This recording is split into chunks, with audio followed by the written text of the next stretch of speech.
Hey guys, இது உங்கள் ஜெயஸ்ரீ. வாங்க இந்த முட்டை கிரேவி வந்து எப்படி பண்ணலான்னு பார்க்கலாம். ஒரு பேன் எடுத்துக்கோங்க. ஒரே ஒரு ஆனியன் நல்லா ஸ்லைஸாக கட் பண்ணி வச்சுட்டு இந்த பேனில் ஆயில் ஊற்றிக்கோங்க.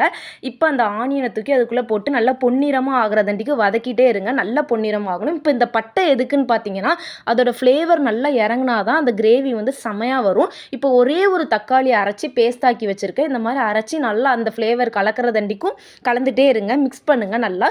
இதுக்கு அடுத்து தான் நம்ம ஸ்பைசஸ் எல்லாம் சேர்க்கணும். இப்போ 1 tablespoon of chilli powder, அதுக்கப்புறம் 1 டேபிள் ஸ்பூன் ஆஃப் மல்லித்தூள் போட்டுட்டு ஃபஸ்ட்டு நல்லா கிண்டிக்கோங்க. கிண்டிட்டு கரம் மசாலா வந்து கொஞ்சம் 1/2 பிஞ்ச் அந்த மாதிரி போட்டுக்கோங்க. உங்கள் டேஸ்ட் ஃப்ளேவருக்கு ஏற்ற மாதிரி. இப்போ நல்லா மிக்ஸ் பண்ணி விட்ருங்க எல்லாத்தையும்.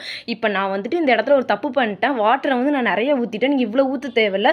ஒரு 1/2 கப் அந்த மாதிரி ஊற்றினா போதும். நான் ஃபுல் கப் ஊற்றிட்டேன். நான் லாஸ்ட்டாக அதை மேனேஜ் பண்ணிட்டேன். இப்போ என்ன பண்ணுறேன், எக்கை வந்து நல்லா ஸ்ப்ளிட் பண்ணி உடச்சி உள்ளே ஊற்றிடுறேன். அது வந்து வெந்துட்டு இருந்துச்சு.